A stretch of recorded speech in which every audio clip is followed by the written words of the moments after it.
నారా లోకేష్ గారి విజన్ ఏంటంటే కేవలం నేను మా ఫ్యామిలీ మెంబర్సే కాకుండా ఆంధ్ర రాష్ట్రంలో ఉన్న మహిళలందరూ సక్సెస్ఫుల్గా ఉండాలని, వాళ్ళు సంతోషంగా ఉండాలని, వాళ్ళు వాళ్ళ కాళ్ళ మీద నిలబడి ఇండిపెండెంట్గా ఉండాలనేది. ఇప్పుడు హెరిటేజ్ ఫుడ్స్ గురించి మాట్లాడాలంటే ఏ సంస్థలో నేను ఇప్పుడు పనిచేస్తున్నాను, ఇంతకుముందు నారా లోకేష్ గారు కూడా హెరిటేజ్ ఫుడ్స్లో ఎగ్జిక్యూటివ్ డైరెక్టర్గా ఉన్నారు.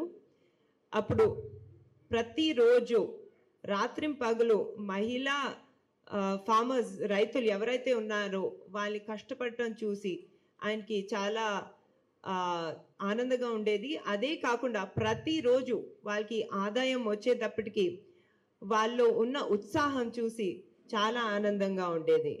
ఇది కేవలం వాళ్ళకి చేతికి డబ్బులు వచ్చింది కాబట్టే కాదండి.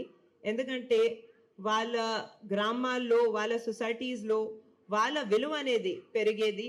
అదే కాకుండా మహిళలు చేతిలోకి వచ్చే డబ్బుని చాలా చాలా జాగ్రత్తగా వాళ్ళ పిల్లల విద్య మీద కానివ్వండి, లేకపోతే వైద్యం మీద కానివ్వండి, ఫ్యామిలీ హెల్త్ మీద కానివ్వండి, చాలా జాగ్రత్తగా ఖర్చు పెట్టేవారు.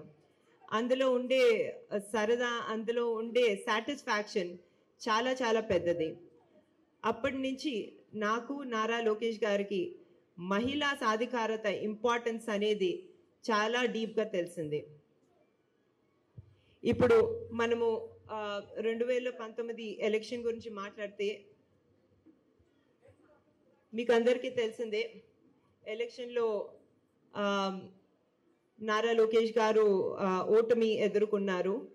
అది కొంచెం పెద్ద విషయంగానే ఉండింది. చాలామంది చెప్పారు నారా లోకేష్ గారికి, మీకు మంగళగిరి అంటే అంత ప్రేమ ఎందుకు, మంగళగిరికి మళ్ళీ వెళ్ళి అక్కడి నుంచి ఎందుకు కంటెస్ట్ చేస్తున్నారు, మీరేమైనా సేఫ్ సీట్ చూసుకోవచ్చు కదా, ఏ హిందూపూర్ లాంటిదో లేకపోతే కుప్పం లాంటి సీట్ చూసుకోవచ్చు కదా, మీకు విన్నింగ్ చాలా ఈజీ అవుతుందని.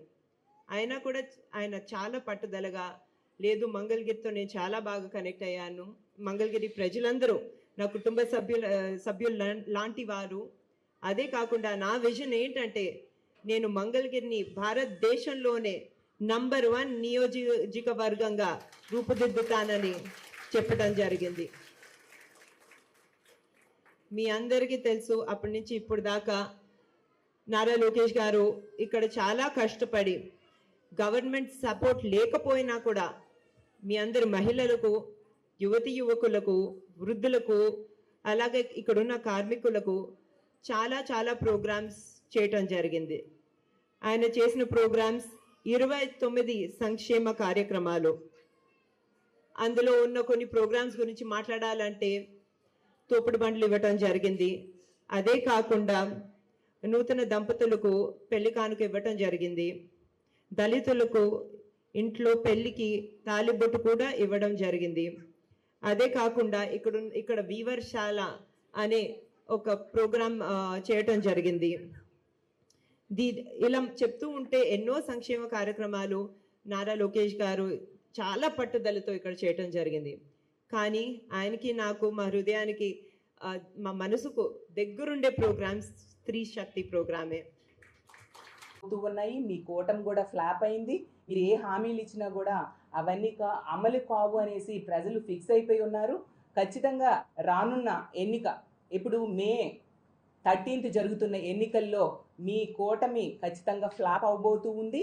అలాగే మీ పార్టీ మూసుకోవడం ఖాయమని తెలియజేస్తూ ఉన్నాను. అలాగే తీసుకుంటే చంద్రబాబు నాయుడు గారు చాలా డైలాగ్స్ మీటింగ్స్లో చెప్తూ ఉన్నారు. అసలు 2019 ఎన్నికల్లో ఆ కబ్జా కరకట్ట అనుకున్న కృష్ణానదిలో మీరు మునిగితే హైదరాబాద్, సింగపూరో లేదంటే ఏ మలేషియాలోనో ఎక్కడో తేలుతారని మీకు తెలియజేస్తూ ఉన్నాను. అలాగే అతను తీరు ఎంత ఆశ్చర్యకరంగా ఉందంటే, అతను అంటారు జగనన్న ప్రవేశపెట్టిన ఈ వాలంటీర్ వ్యవస్థను కొనసాగిస్తానంటారు, సచివాలయ వ్యవస్థను కొనసాగిస్తానంటారు, పెన్షన్స్ కూడా ఇంటికి తీసుకొచ్చి ఇస్తానని చెప్తున్నారు, పెన్షన్స్ పెంచుతానంటున్నారు. మరి ఇవన్నీ కూడా జగనన్న గత 5 ఏళ్ళు చేస్తూ ఉన్నారు కదా. అందుకే ఆంధ్ర రాష్ట్ర ప్రజలు ఏమంటూ ఉన్నారంటే, ప్రజలు ఈరోజు చంద్రబాబు నాయుడు గారినైనా కూటమినైనా చెప్తూ ఉన్న పరిస్థితి మనం చూసాము.